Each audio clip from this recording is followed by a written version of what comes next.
Hey Zelda fans, I'm Amanda Van Heil, and welcome to a PAX West edition of Zelda News.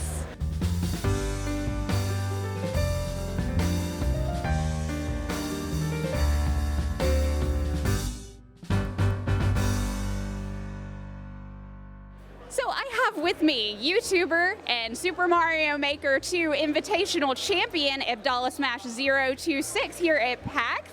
Hey. So Abdallah, I know you got to play the new Link's Awakening demo, and it was a demo that we haven't seen yet. It was actually the third dungeon. Can you tell us a little bit about that? Oh, absolutely. The third dungeon was awesome. Spoilers, in case you guys don't want to be spoiled on it.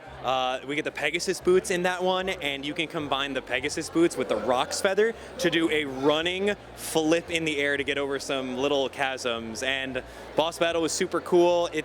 The game is shaping to be really, really awesome, and I'm excited for it. I love how the boss battle made him look like Mike Wazowski because it was just the one single eye. I thought that was pretty funny. Oh yeah, and then utilizing the Pegasus boots in order to kind of manipulate the boss a little bit was super clever. Yeah, definitely. And I also liked the, what was it, the monsters that you had to feed the bombs to? Yeah, they have the 3D little models in the gameplay area that were those things, so that was pretty cool. Right, and so you also played Luigi's Mansion 3, and this was also another new demo that we have not seen yet. It wasn't the one that they had at E3. It was a different part of the mansion. I believe it was like the gardens area? Yeah, gardens area was really fun. There was a lot of brand new ghosts that we haven't seen before. There was a gigantic red ghost that had like leaves in his face, and then you couldn't really attack him until you inhaled all the leaves off. There were more Luigi puzzles, and just so much awesomeness. Oh yeah, and Luigi had a chainsaw. You remember that, right? Yes, that was brilliant. Luigi had a chainsaw, and he was just destroying stuff with it. So I'm really looking forward to that game. All right, so we know you're the Super Mario Maker 2 Invitational Champion.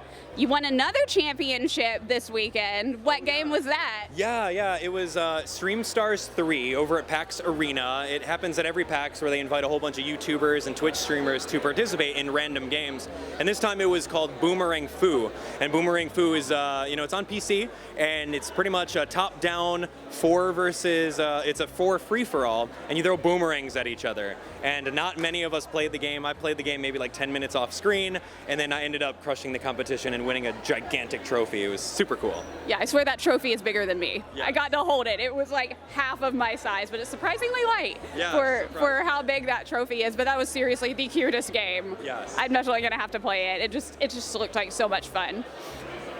And this year at PAX, Nintendo actually had a merch booth, and they were selling a lot of Legend of Zelda items. They had the Master Sword umbrella, and they also had a couple of Link's Awakening t-shirts. One was the Windfish, and that one was like selling out the day of. They kept running out of sizes and getting new shipments in each day. There were 2 Link's Awakening shirts. There was also a Link's Awakening water bottle, as well as a Switch water bottle. I could not resist it. It's very nice, and it's BPA free, so you don't have to worry about harmful chemicals, and you can stay hydrated at the same time. So to promote Link's Awakening, Nintendo was holding a scavenger hunt, getting a whole bunch of different pins. Instead of just going throughout the convention center, everybody was actually going outside to different locations around Seattle that are, within walking distance. And so there were 3 different locations that Nintendo was putting clues out on Twitter, and then you would find them. We went to, I think the Paramount Theater was one. There was the Freeway Park. Freeway Park, that was the one that took a while. And then Century Square? Yeah. Century Square, they were over by the clock there. And so I thought it was a really neat idea because it kind of gets everybody out and seeing the area, especially if it's somebody who's like never been here before. And so it kind of gives you an idea of like what the city looks like. But these are the pins. It's all of the instruments of the sirens from Link's Awakening. And we also had to answer a few trivia questions. Some were harder than others.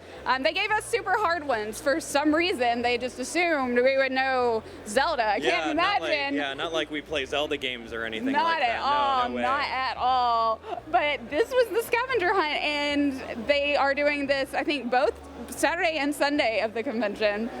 But they are all like super nice quality too, and I love how they gave us a little backing for it, so you can like frame it and put it in a shadow box if you want to. Totally Make doing it really that, pretty. by the way. It's Me gonna be too. fun. This is totally going in my game room. So aside from playing fun demos and going on scavenger hunts, we're also here to do a panel. So our Zelda Universe team is here hosting the Ocarina of Time 20 Years and Counting panel, and that just goes over how Ocarina of Time has impacted not just Zelda, but gaming as a whole. And is it really the greatest game ever? I'll leave that up to you.